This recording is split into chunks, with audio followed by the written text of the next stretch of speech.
What is it do you like about Coke? I love the smell of it. It's raw. It's raw every goddamn year. Yes, Hey man, Lord. serve 'em raw, goddammit. Subscribe to Serving It Raw and let's keep it all the way funky, uncut, raw. Serving it raw just like my boy Gutter Kane. Yes, Lord. You done tapped in Serving the Raw Podcast. I am your host, Gutter Kane, the Gutter Man, the Pyrex Iron Chef. And today's special guest is an actor, a writer, a producer, a media entrepreneur, a podcast pioneer, and one of the most respected voices in the culture-based storytelling. From Cleveland, Ohio to Long Beach, California, he's built a career that spans music, film, podcasting, and television while creating platforms that educate, inspire, and preserve history. He's the creator and host of the Gangster Chronicles, founder of the Digital Soapbox Media, and a man who's helped shift conversations from glorification to understanding. Servers, help me welcome to the show, Bigg Steele. What's going on, big dog? Man, thank you, man, for having me, man. That was a hell of an introduction, bro. Hey, man, I try to stay on point with my intros, man, so I can make sure I let everybody know the contributions that my guests have brought to the culture. And you're no exception. you're one of the people, man. Man, Yeah. that was awesome, man. I appreciate it, bro. Already. Now, I always like to start. Oh, excuse me. I always like to start from the beginning, man. So let's start from your origin story. So, we always, you were born in Cleveland. And so before Long Beach, man, what was your earliest experiences, peoples and lessons that shaped the man you'd become? Man, actually, I was born in a really small town, probably 45 minutes outside of Cleveland called Ravenna. If anybody ever heard, it's a little speck on the map right outside of Akron, man. It's a town that's actually smaller than Akron. Damn. Right, 45 from there. But all my family's from Cleveland, right? So, they all wound up living, a big part of my family all wound up living in that small town. So I was born there, but I was raised in actually Cleveland, Ohio.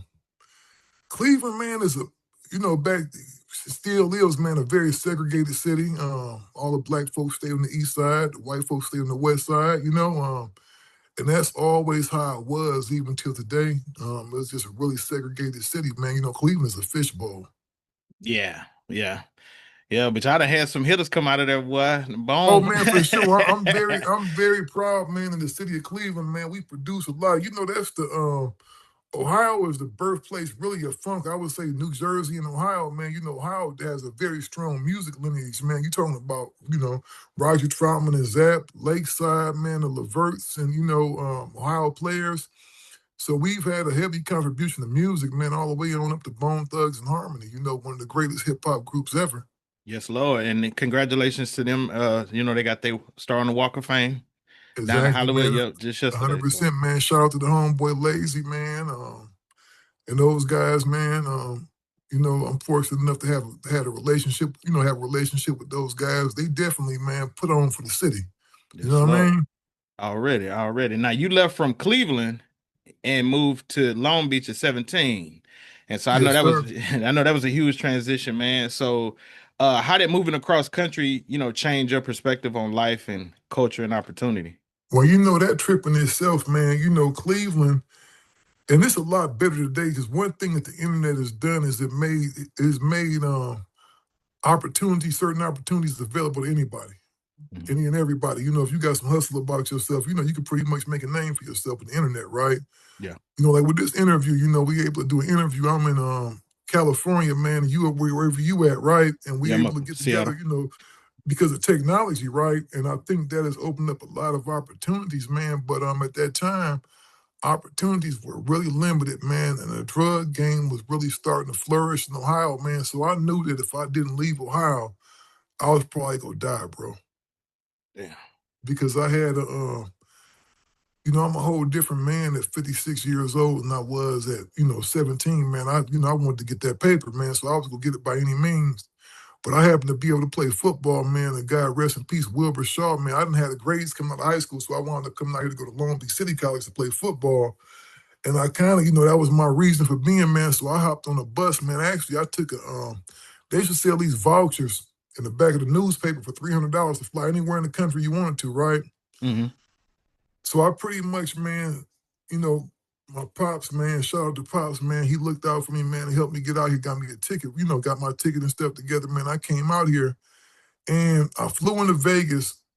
And you know, I was green as hell. You got to remember, we at the time wasn't no cell phones, wasn't none of that stuff, right? Hell So no. I get into Las Vegas, man, and I pretty much catch a bus, man, to the Greyhound station. From the airport to the Greyhound station, I go get my ticket. I had everything kind of planned out, right? And I turned my back for a minute, man. Somebody stole my luggage, and I had my bread in there. Damn. My little bread. I didn't have a bunch of bread, man. I think I had $50 in my pocket, bro, and I had another $400 like my bag, you know. Yeah. Which back then $400 was a little sack, you know what I mean? I had a little bit of money, man. Yeah, a little change on it. I think about it now, man. I came out here with $450 and really wound up coming with 50. I had 2 pair of pants in the bags I happened to have on my shoulder, right? They stole my main bag, man. And clothes I hadn't even got to wear yet. I think they still had the tags on them, man. And somebody stole my bag, man. I wound up, catching that bus in Long Beach, California. And I remember a pimp at the bus station, man. He gave me a few dollars, bro. Thinking about it now, he probably was the nigga that stole my bag in the first place. But he kind of saw what's going on, man. He wound up giving me, I think, like $60, $80 or something like that, man. So I wound up coming to Long Beach, man, catching the bus. And at that time, they had a Greyhound downtown Long Beach, right? Mm-hmm. So we get off the bus, man. It's about probably like 3 or 4 in the morning, man.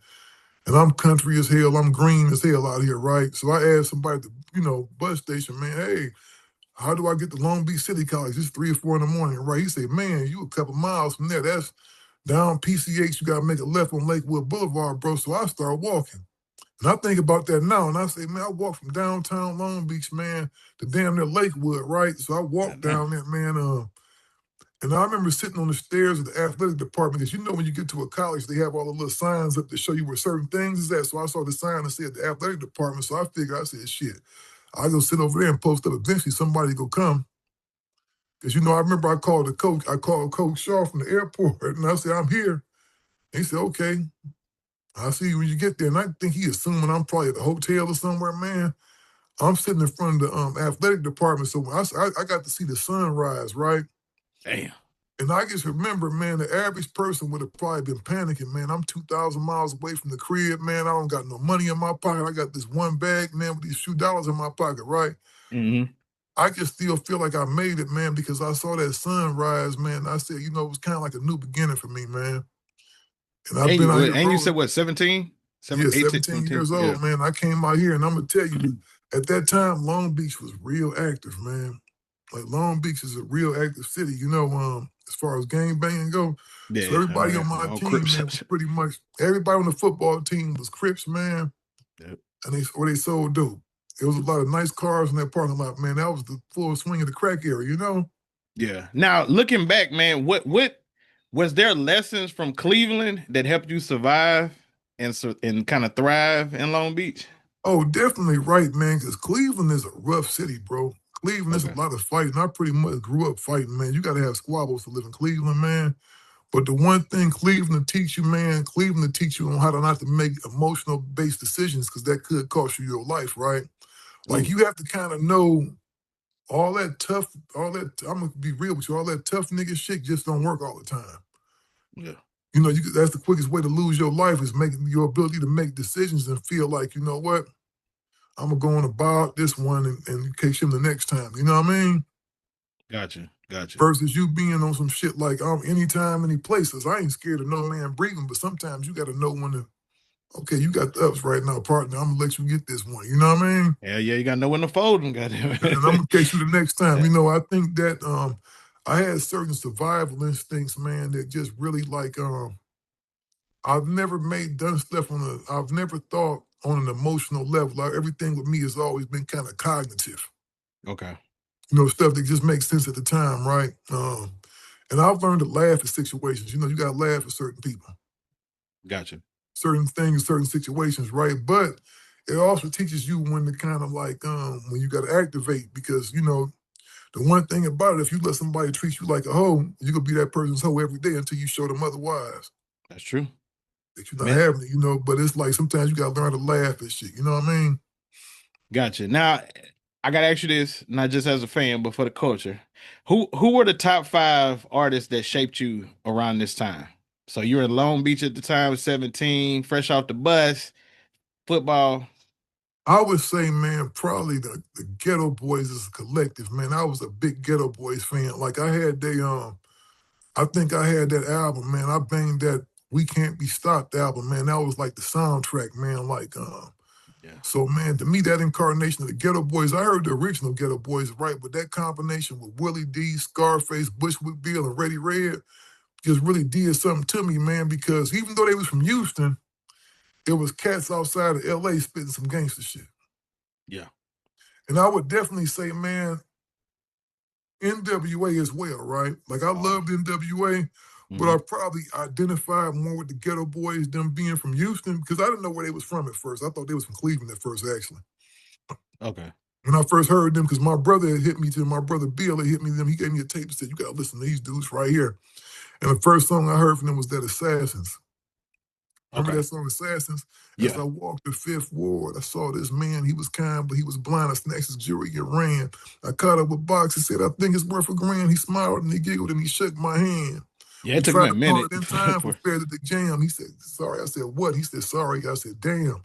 My mother threw me out. I called my sister a whore. Now my house is abandoned. My bed is the floor. Yeah. You know what I'm saying? That was my shit right there, right?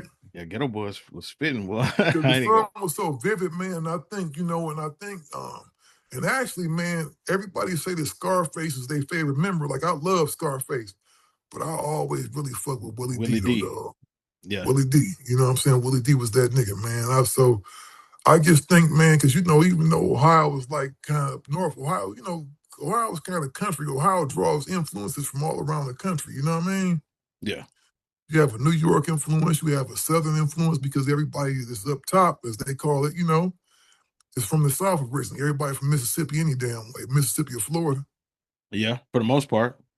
You know what I'm saying? So yeah, I would say them, man. I would say Big Daddy Kane. Okay, that gives you 3.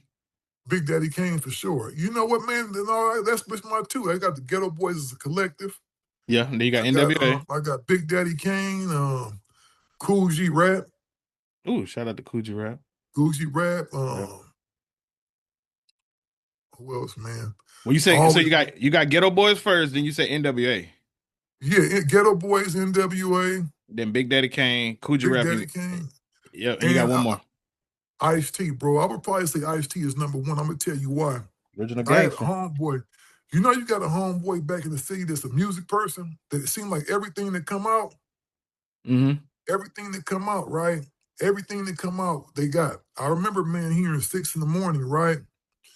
And I remember standing in front of the homeboys. At that time, my mom's had moved to these projects. I didn't know there was a project at the time. We moved to these projects in Euclid, right? And the homeboy Mike used to always have a tape, so we stayed out there with a boombox, man. And I listened to Ice-T, man. I listened to that whole album, right? And I remember looking at the visuals, the album cover. Because back then, I wanted to be a D-boy, bad as hell. I don't know why. It's the most ridiculous thing when I think about it now as a grown man. But I always wanted to be the dope man, because that was the person you saw that had the nice cars and the wad of money. Yep. I saw Ice-T on the cover, man. He just looked like he was the coolest motherfucker on 2 legs, right? He had a badass broad on there with him, man. Oh, you talking about that power cover?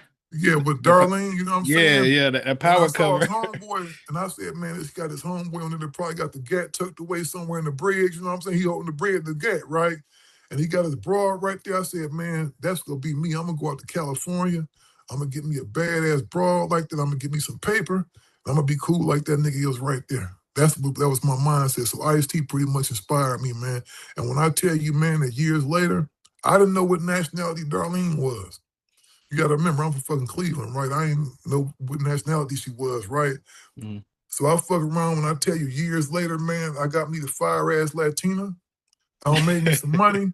I don't know if I'm as cool as Ice-T yet, man. I don't know if I could ever be as cool as Ice-T, man, but damn near came close.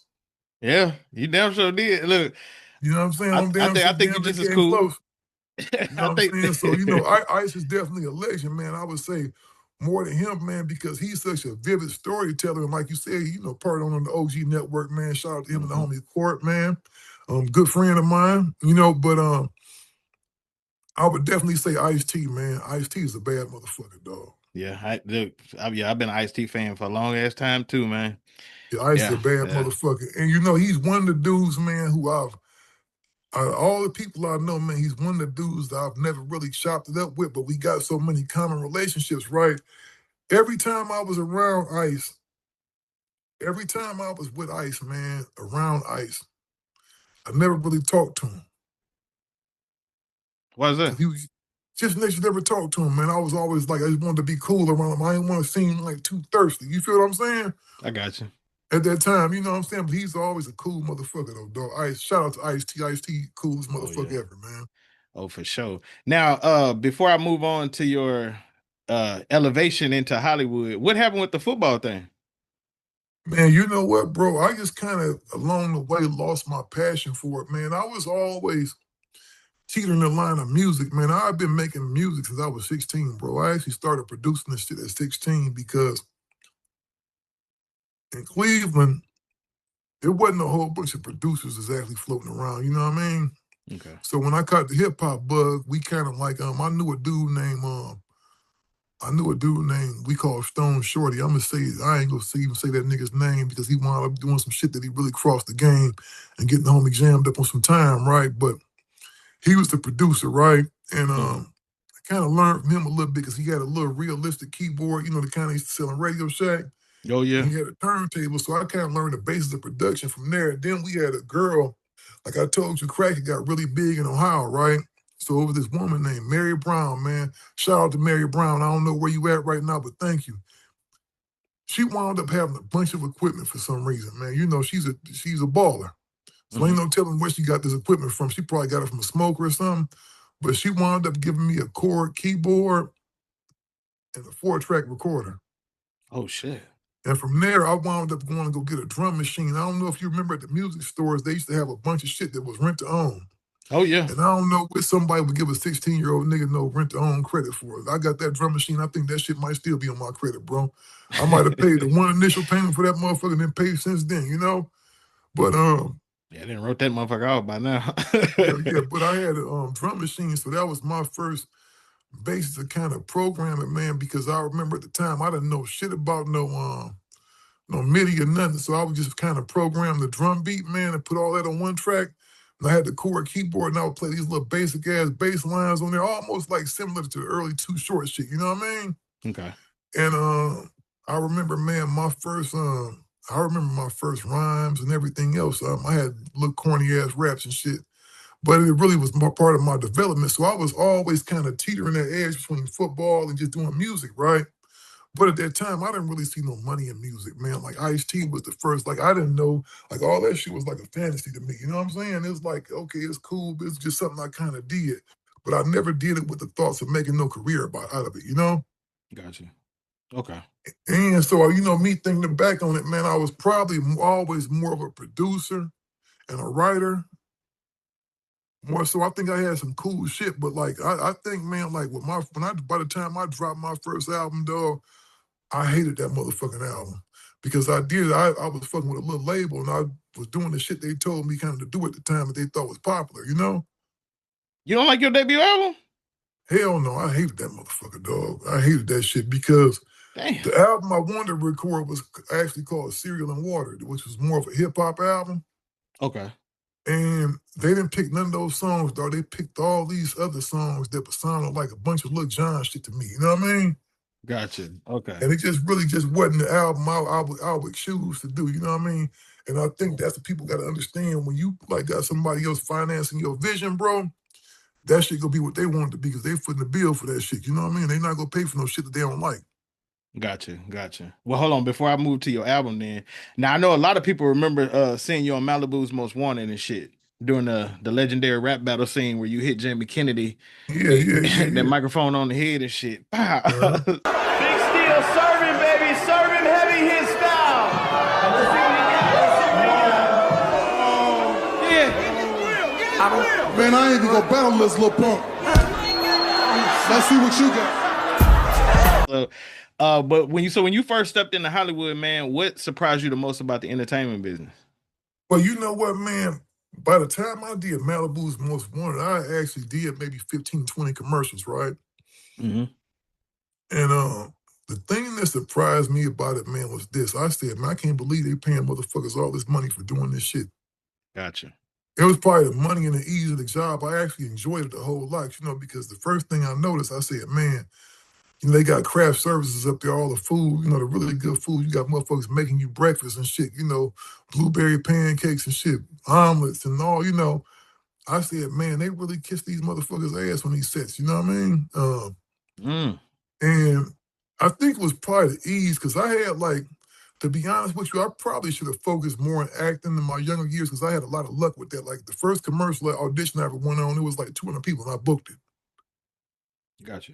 So I came out winning. Then they went on strike that year, right? They wound up going on strike, so that kind of ended my run doing the commercials for there, right? Because I joined the union, right? I got everybody wanted to be in SAG, right? I got my SAG card pretty quickly, right? And I just remember us going on strike, but then me still had to pay these union dues every month, even though wasn't no work coming in. I was like, fuck that shit. I'm not paying these motherfuckers no money, and I ain't getting no work. You feel what I'm saying? It just didn't make no sense to me. Now, so did that experience make you want to go back to acting more or produce more or just build your own opportunity? It wanted me. I for sure wanted to act more, man, but the agent, the particular agent I had was a guy that was more sports focused. What happened was I ran into one of the homies that played basketball at Long Beach City College. By then, I went to New Mexico State University. I got a scholarship to New Mexico State, right? So by the time I stopped playing ball and came back, to California, right? I ran to one of my homeboys downtown Long Beach, man, and I've been seeing him in this commercial, in this Carl's Jr. commercial, right? The hamburger spot, right? Mm-hmm. And I was like, bro, how did you get into that? I want to do that shit, man. He hooked me up with this guy, so I sent this guy some pictures, and next thing you know, he was sending me out on auditions, you know what I mean? Okay, and so gotcha. I was going out making a couple grand, anywhere from $2,000 to $5,000 a pop, you know what I mean, doing these commercials. And I was booking what's called principal spots, to where you see your face. They can see your face in the commercial. You're getting paid, money. You get paid a residual, right? So I had got what's called a couple of wild spots. Those are commercials that play nationwide, right? And every time they showed one of those commercials at that time, you was getting anywhere from $50 to $60 every time they showed that motherfucker for every place they got it at. So I was getting checks, man. I was getting checks in for like $5,000, $6,000, $10,000. And so I went on this, I said, man, this shit is some easy fucking money, man. I thought it was going to always be like that, right? But then, like I said, the strike came, and I never got a theatrical agent, man. The way I got the Malibu's Most Wanted shit, man, I was the homie High C, man. I don't know if you're familiar with High C. One with DJ Quick and them, Leave My Curl. Yeah. High C and then the homie High AMG C. and all Me and them. High C that's one of my best friends. That's my brother still to this day, man. So I used to always go on the road with Croft and them, right? And Croft, Sugar Free, and all those guys, Quick and all of them, right? I was hanging around them guys a lot at the time. So Croft had an audition for the Malibu's Most Wanted shit. And we actually had to rap up there. So when I went up there, it was Croft, Chingy was up there, Daz was up there. It's all these different rappers, right? So we had to go in this room and rap. They sent us in a group of threes, and I rapped. And I actually got a call back. They called me and Crawford back first. Croft made me audition, because I was like, that's his shit. I wasn't going to audition. And he was like, Big Norm, he always calling me by my first name, Norman. Big Norm, come here and do this shit, man. You better than these niggas. Come and do this shit. He was always pushing me to go do some shit, so I went and did not book that shit. Oh, okay. Now around that time, were you doing Size Does Matter then? Because I can't remember which one came out first. I started doing Size Does Matter kind of right after that, man. And okay. Like I said, I hooked up with this small little record label up out of Beverly Hills, man. And my career actually took off more in Europe than it did the United States. I didn't sell a whole bunch of records in the United States, but I did really well in Europe, right? Okay. Like in England. So I actually wound up doing a deal for that album with a label out of England, out of London, called Altered Ego, right? So during that time, I actually started doing a lot of mixtapes that actually took off over there, right? Okay. And they was putting these mixtapes out as albums, right?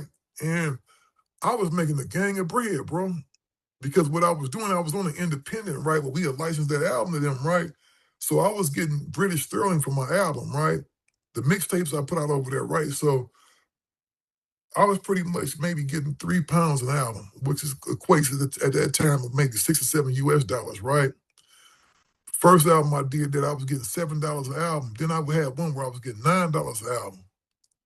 And so I wasn't selling them but 5,000, 6,000 copies of these albums, man, but I was making bread. I was like whopping up. You know what I mean? I think I bought my first house off that shit, bro. God damn. Okay. I bought my first house. So I was always about the cake. And that's what showed me right there was like, man, it's not like I had a whole bunch of major labels knocking down my doors, but I was always like, shit, I'm going to keep doing this shit. I'd have still been doing that shit. They wouldn't have fucked the game up with this streaming shit. I know like I know they done fucked up everybody's shit at this point. I'd have still been doing that shit if it wasn't for that, you know, but I just always had, man, because you got to remember, I had a family, man. I got married real early, man, in life. Still with the same woman, man, you know. So my focus was always on really taking care of my family. Mm-hmm. And I never quite trusted the entertainment shit because that shit can come and go, right? And I always like having paper in my pocket, so I always kept me a gig, man. Like, I always kept me a job the whole time I was doing shit. Okay. You know what I'm saying? I always kept me a side, you know, a regular gig kind of, man, in the midst of me doing all this shit, man, because I always like to have money, bro. That was always my biggest fear, me not having the ability to take care of my family in a proper manner. Okay, so you've been doing kind of going back and forth and shit, like. Well, no, you know what? You got to remember, man, I'm a college-educated motherfucker, so I always had a good, you know, I always had like an executive type job. You know what I mean? Gotcha. Okay. Because I know you've been an actor, writer, producer, artist, and then eventually a media owner, which we'll touch on that later on. And so when did you realize that ownership was more important than simply being, you know, talented? Man, during that time, me putting out those records in the United Kingdom, right? Because I had friends that had record deals, and I noticed I was making more money than they were, right? And then one thing that really struck me, man, at that time, MySpace was the really popular platform, man. That was Instagram before it was Instagram, right? Well, actually, Facebook before Facebook, but yeah. Well, yeah, you know what though, Yeah. but MySpace was the shit, right? As far as some entertainment shit, some artist shit, bro. I had a MySpace page, right? And at that time, motherfuckers would go pay a lot of money to get their MySpace pages hooked up. Kind of like how your background is right there, you know, with all the shit in there. That shit cost a lot of money back then. So I was signed to a publishing company. And them motherfuckers that kind of took over my management a little bit and shit like that, right? So they hooked my MySpace page up. And they paid like 10 racks, which really I paid for because I had to pay that money back, right? So they spent all this money doing my MySpace page. And I just remember a month later, that shit being gone after we spent all this money, right? Then eventually the platform going down there, so the platform was gone just like that. Nobody ever could have ever imagined at that time that MySpace would just go belly up like they did, right? Hell no, I didn't either. They got sold to somebody though, right? And that let me know right there. I said, man, we really don't own these platforms. I was like, my MySpace page, it was never my page, dog. It was the people that owned that shit page. Gotcha. I just had all my motherfucking shit up there, pictures and all this shit that I'll never get back, bro, that I had on that platform when they took it away. You know what I'm saying? Yeah. I had like a bunch of pictures, man, with my homeboy Big Psych on there, man, that I'll never be able to find again. Damn, rest in peace, Big Psych. You know, like that was a really good friend of mine, so I had a bunch of pictures with him, dog. We used to, you know, kick it real tough, right? Yeah. We've been all over the world together. We and him have been to Dubai together, to France together, all kind of spots, Japan and shit, you know, so we on globe trotted together. And he was a really good friend of mine, so I don't have them memories no more, bro. They gone. Because they took their platform down. That's when I was like, I would never build my business on somebody else's platform again. Gotcha. And one of the things I'd actually want to talk about is one of your media outlets right now. Well, not right now at this particular moment, but then was the Digital Soapbox Media. So I know you founded that, which was the first African-American podcast network. Yeah, it was. It was, you know, I know Charlamagne and them say they the first. Shout out to the homie Charlamagne and them, but we was really the first ones. And that was actually me and the homie Doggy Diamonds. Me and Doggy Diamonds started, me and Doggy Diamonds started because Doggy Diamonds was going to be my first podcast on Digital Soapbox Network when I got at him, right? I really enjoyed this show, right? Mm-hmm. And I was wondering, I said, why ain't this dude bigger than he is? I always thought I think he still is one of the best with interviews and shit like that. I think he's probably, I would say, man, right now, man, as far as like this shit go, Doggy Diamonds is probably the interview king. You know what I mean? He don't get the props he deserve all the time, but he's definitely, he goes back to the Forbes shit. You know what I mean? Yeah, actually, he talked to him 2 weeks. Yeah, 2 weeks ago because remember when I told you that I was reaching out to the top podcasters in each region, and so like I hit out Donnie Houston down in Houston, Big Court. I already interviewed EFN, and so you were the next one in the LA area. Dregs One is who I've been talking to in the Bay Area, but Doggy Diamonds is who I reached out to and got a conversation with him. But I'm trying to set up an interview with him because he's pretty much the one in the New York area. So yeah, for sure. He definitely got a lot of history, man, and a strong lineage, man, as far as this podcast thing goes. So we started up Digital Soapbox, and at one time we had 20 acts signed to the network, which I think that was a mistake, right? Because you can only focus on so much at a time, right? Especially when you're a new and emerging company. Mm-hmm. I think had I had to do that all over again, we'd have probably focused on maybe 5 podcasts versus trying to sign all them people, because we wound up eventually cutting ties pretty much with probably 80% of that roster, Damn.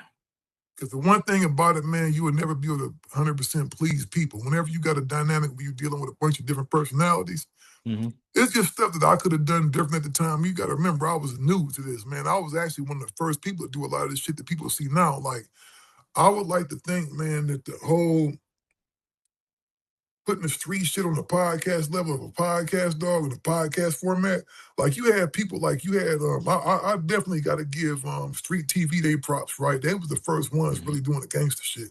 I'll tell anybody that they was the first ones really doing the gangster shit. Alex Alonso and all the stuff he had going on. But as far as putting dudes together in a setting and actually having conversations like that, bro, that was a round table, that was Gangster Chronicles, bro. We set the tone for all that shit. Yes, y'all did. And speaking of Gangster Chronicles, that's one thing I respect, man, about Gangster Chronicles, man, is that y'all never glorified the street life. Y'all said off top that y'all was trying to examine it and just show basically like have teachable moments, man. So was there ever a specific interview or guest that made you realize that platform was accomplishing the mission that you decided? Well, I think it's when James and Reggie, man, they interviewed some brothers over from Kitchen Crip, man. Mm-hmm. And that's when I realized, because we got a lot of reaction on the streets from that. Not in a bad way, but a lot of different real G people start hitting us up after that about certain stuff, about politics and stuff like that. Yeah. And certain stuff and just kind of not really, it was all positive.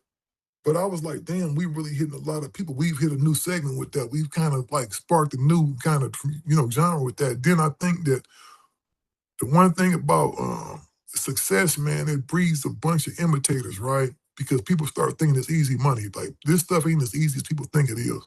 So you start getting people coming out doing a bunch of a version of what you're doing, and it kind of becomes over. So, that whole thing is done right now, bro. Like Gangster Chronicles is a whole different show at this point, man. Yeah. And it could never go back to what it was, as great as it was. That was a time period that it was, man. And I'm very proud of what we was able to accomplish. You know what I mean?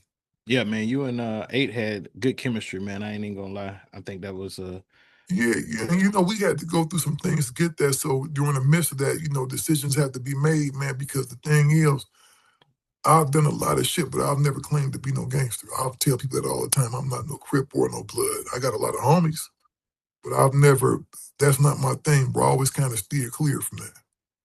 Gotcha. Well, hey, man, I want to thank you for that contribution, man, because we needed that at that time. Have you ever had an interview that changed your own perspective? Yeah, you know what, man? I'm going to tell you, and this is recent, man. Sitting down talking to Cat Crip Mac, right? The one thing I always wanted to do with people when I talk to them is humanize them, because first of all, we all black, right? So I'm never going to try to get another brother on the platform, no matter who they may be. I'm not going to get them on there and try to exploit them. Gotcha. And a lot of people, I think, exploit Crip Mac rather than try to have conversations with him. He's not a dummy at all. He's not a dumb guy at all. I think I was the first one to talk about the mental health aspect of him as a person. Gotcha. And some things that he may encounter, and I believe that he was the first one. I was the first podcaster that he ever talked about his having the disabilities that he had, man, the mental issues that he do have, like him being bipolar and schizophrenic. Gotcha. I don't think nobody ever talked about that before. They want to have him on that boxing and get knocked out and all that other silly shit. I talked to him as a man, and somebody else, a real major person, took my interview that I did with him verbatim and went and copied it. That's all cool. That's all well and good. You know what I'm saying? And but that let me know right there that I made an impact. Yeah, I think Court. I want to say Court sat down with him too and had like a legit conversation with him as well. Well, Court is a different brother, man. Court is my brother, man, and I don't like highlight negative aspects of stuff, man. I just think that's counterproductive to the shit we got going on in America today as black people, man. Yeah. The one thing that I don't want to have going on, man, is a bunch of arguing with another black person. I 100% agree with you. Or another person, another person of any nationality. It's just counterproductive, man. I don't even entertain that stuff, man, because the one thing about it, man, when you know who you are as a person, remember earlier I said I don't think of stuff from an emotional place, right? Yeah. I think of stuff from a more tactical place, man. If I know what I'm doing, it's like a little baby throwing spitballs at you, right? Yeah. You ain't gonna get up and slap the little shit out the little baby because you know that's a little baby. You know what I'm saying? You go kind of ignore it and go on about your business, and that's what a lot of these dudes is to me. They babies, shooting spitballs. So I'm not gonna entertain all that, right? But I do think to a certain point we all got a responsibility. Yeah, I agree. To conduct ourselves in a certain way, and plus I'm a father, dog. My kids are adults now, man. I don't ever want to embarrass my family out here acting like one of these clowns. Yeah. Now, what's your plan for Gangster Chronicles right now, moving forward? Well, right now, it's me and MC8, man. The Gangster Chronicles is more of a place, man, where we highlight the culture, right? Just the whole culture. We still interview guys that are locked up, guys that have, that have made certain marks in history, right? But we cover a lot of gangster rap too, the musical element. Yeah, okay. The music element, everything pretty much from the streets, bro. We talk about it, right? And I know we about to launch 8's podcast, man, Stash Spot Radio. Oh, shit, okay. 8 is doing one. We actually got our own, I got my own show, man, called The Culture Report that we don't start taping, and they got Stash Spot Radio, so that's all part of the Gangster Chronicles universe. We kind of expanding on the universe right now because you have to make a change, man. Like with every podcast, I think, man, every podcast to me has a 5-year run. And I think after that 5 years, everybody kind of need to analyze what they're doing and kind of like reinvent themselves. Yep, I was going to say the same shit. I think you got to keep reinventing yourself, bro, because if you do something, you do it well, somebody else will start doing it, right? So you always have to kind of keep evolving, right? Yeah.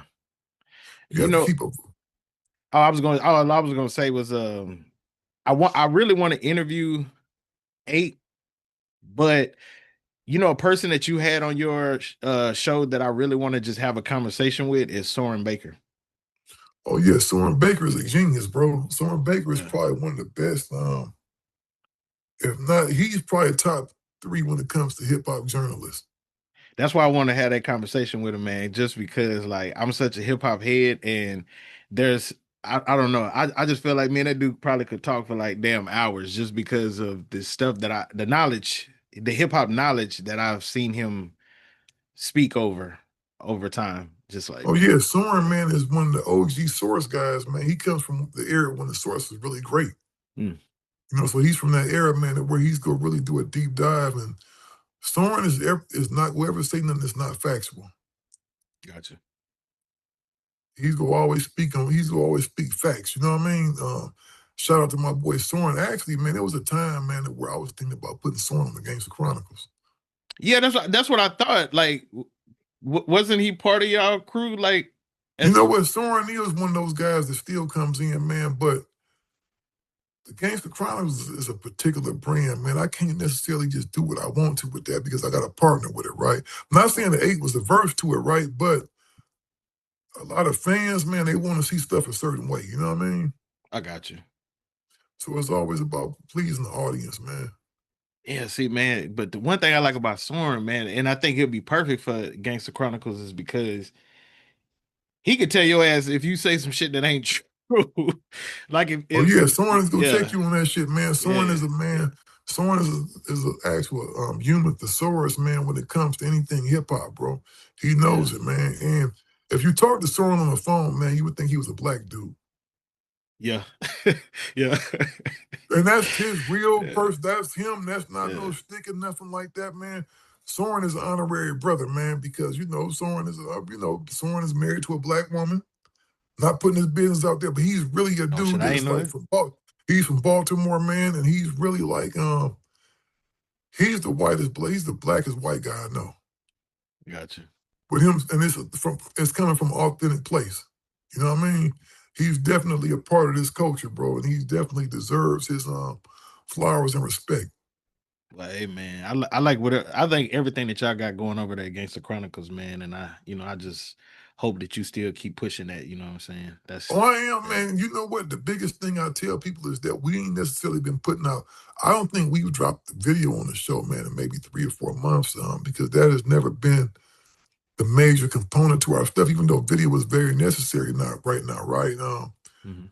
We're an audio podcast first, and what I'm doing, you can actually find the videos on our new platform, 3140 TV. We actually have our own network, man, and it's the network, man. Our principals are me, my boy Steve, and my boy Kasasi, man. They two cats from Milwaukee, man. Kasasi is a businessman out in the greater Milwaukee area, and Steve O is probably one of the most prolific independent movie producers there are. He's the creator of the Trust Nobody series, bunch of Yes. other great movies. You know what I mean? And my boy Beezy from Detroit, man, is involved in it on the creative side, man, as far as a lot of the filming that we gonna be doing, the original content we gonna be doing. It's a real TV network. We have a fast channel. This is like, for people that don't know what a fast channel is, kind of like what Revolt does with the linear TV channel. Yes. Our network consists of, man, podcasts, independent movies, I'd say pretty much hood movies, podcasts, and music, and live Okay. events, man. So Okay. that's our thing, man. Samsung, LG, Apple TV, iOS, Roku, so we got our own network, man. Again, it's about having my own platform because I think YouTube is going through a thing right now, man, to where YouTube is trying to be, they're trying to do movies over there, bro. That's their main goal. And I would be doing the same thing if I was them, because you think about it, they got 1 million podcasts up there. All those podcasts don't necessarily make money for YouTube, you know? No, but I think they just rolled out. Well, actually, a couple years ago, they rolled out the RSS feed in order for you to now put your podcast on YouTube audio Mhm. Yeah. and put it on Spotify. So they're starting to roll that out. Well, you know what? I've been around podcasting so long. I remember ad agencies, bro, wouldn't even count YouTube numbers. Mm. YouTube, if you understand the science behind YouTube, YouTube tabulates the views a certain kind of way, man. And it's to prevent people from cheating and being able to game the system. But if you ever notice, man, you may have, what is it called, man? Your one number may be different from your actual number, right? Your impressions. Yeah. Yeah. You may have 40 million impressions on something, but may only have X amount of views, right? Believe it or not, I don't care what kind of content you create, they have a great deal to do with the success of your show, how many views you go get. If they don't suggest your video, you're not gonna get very many views. Yeah. So I just got tired of certain things. I got tired of content being flagged and demonetized for no reason, and you can't get an explanation on why. So YouTube is the thing. Now, don't get it twisted. You very much have to still use them as a tool because they have so many people. But what we gonna start doing, I got a bunch of interviews that we haven't put out that's gonna be on 3140, the JT. We just did a dope ass JT. Okay.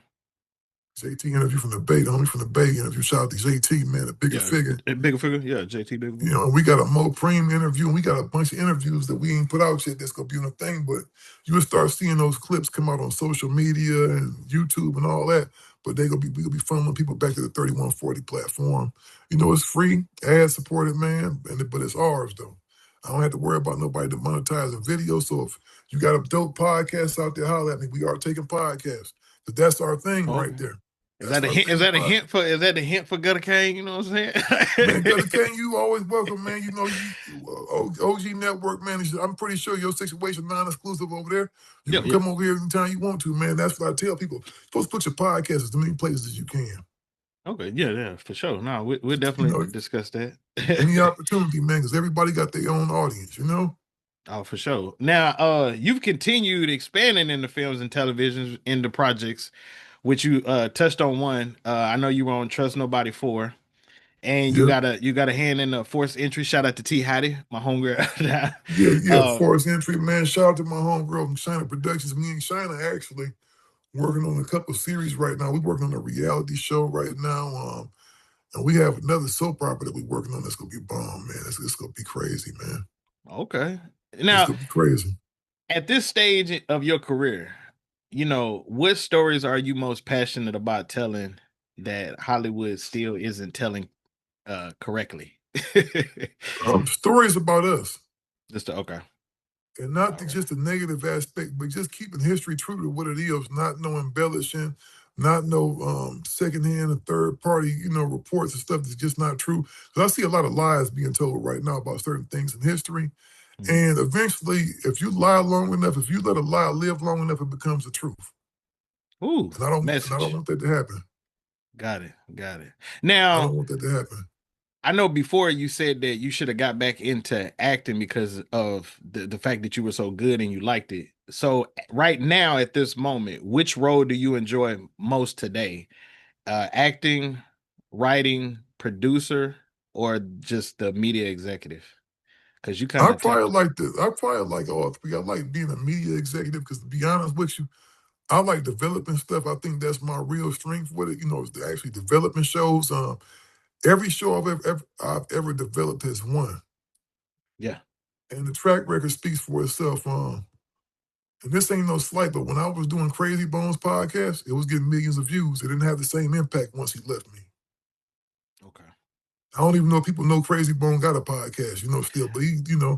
I knew he had one. I didn't know if he still had it. But, you know, because there's a lot that goes into it. I'm not going to just take credit for everything because he still got to go out and perform. But when you have certain people titling the shit, and that's what a producer does, a producer, you know, he kind of orchestrates the whole overall vision of something, the presentation of it, right? When you have somebody, you know, that's presenting your stuff a certain way from the titles to the thumbnails to just the time you putting it out, right? The topics and stuff like that, it can make a difference. Okay.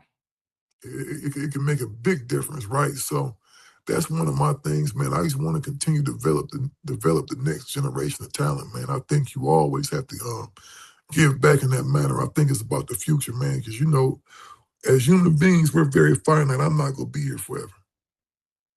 Yeah. And nor do I necessarily see myself on the podcast forever, right? I think I'm going to always have something to give to the culture, man. But the moment, I think I can give to the culture without necessarily me being the one in front of the camera all the time. You know, me being the one talking about it.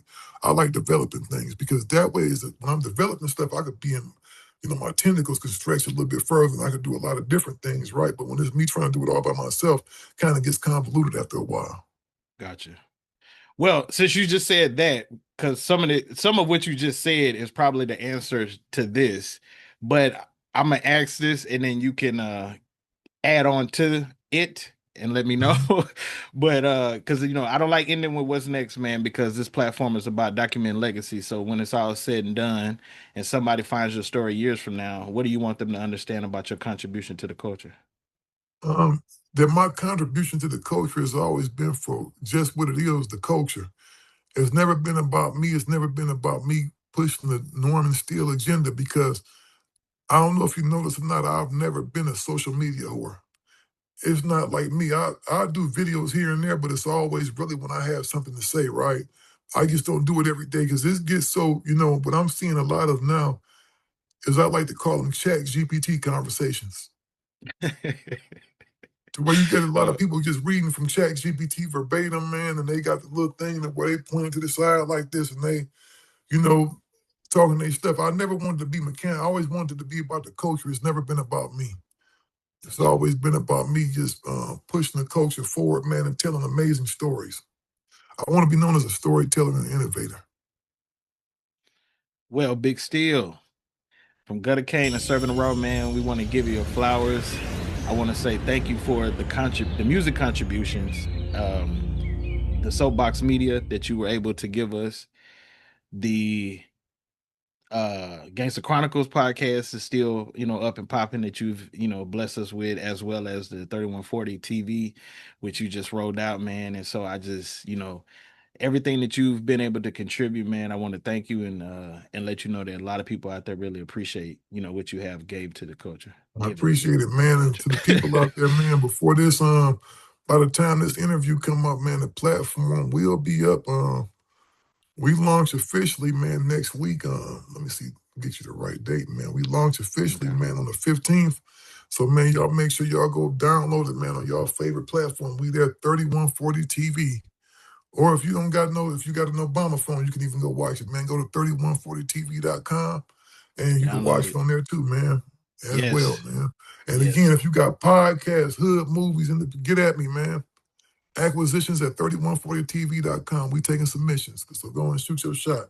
Already. Well, hey, before I let you go, Bigg Steele, I gotta, put you through my rapid fire question called White Lines. And so I'm gonna ask you a few questions, and then you just give me the first answer to come to your head, man. No filters, first thing that hits. All right. All right. So Cleveland, Long Beach, who gets credit for making Bigg Steele? Man, Cleveland, of course. Okay. Most underrated voice in West Coast hip hop history? Probably Glasses Malone. Ooh, shout out to Glasses. One guest on Gangster Chronicles that left a lasting impression on you? Too Short. Favorite movie you ever been a part of? Favorite movie I've ever been a part of? I would have to say tie between Forced Entry and Trust Nobody 4. All right. Shout out I to would have to probably say Forced Entry because I was with a lot of new guys, man, so I thought it was real raw. I can't wait till that shit come out, man. Oh my God. Favorite movie? No, you already said that. That's my fault. One person from history you'd love to interview for an episode. One person for interview, man, I would love to, dead or alive. Yeah, it could be. It doesn't. I didn't word it that way. So I mean, you could do both. Hell, one that's alive and then dead or alive.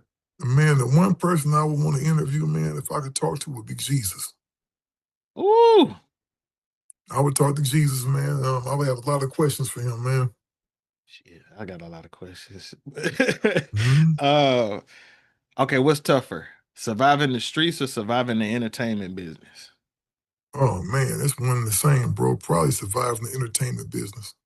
All right. One album every young person should hear at least once.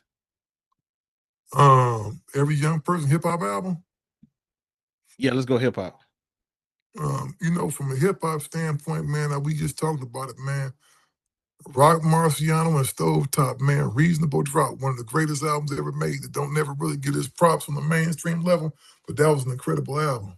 Okay, Stove Guy for people. And then on the album over top, man, Songs in the Key of Life, man, by Stevie Wonder. Ooh, yes. That's actually one of my favorite albums of all times. If Gangster Chronicles could only have one final episode, who's the guest? Oh, man. Shit.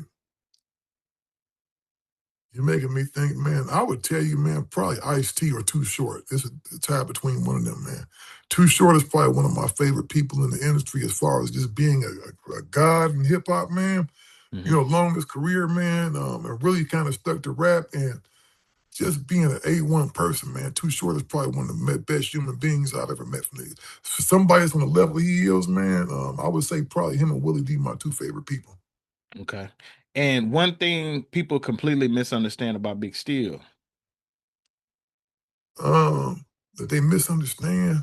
Yeah. What's one thing about you that people completely misunderstand about you? Them probably even thinking I give a fuck about what they think about me. Already. And then the last question, what's more important, being respected or being remembered?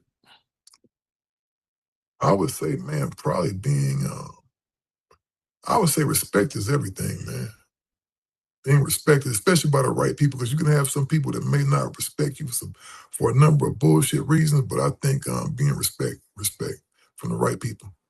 Already. Well, Bigg Steele, I want to thank you, man, for taking time to share your story and your wisdom with us today, man. It was truly an honor to, be in your presence, man, to even interview you, bro. And to all my servers, I want to thank y'all for tapping in with another episode of Serving It Raw. And if you got value from this conversation, hit that like and subscribe button, man, and share it with somebody who needs to hear it. Until next time, stay solid, stay authentic, and keep it raw. Peace. Yes, Lord.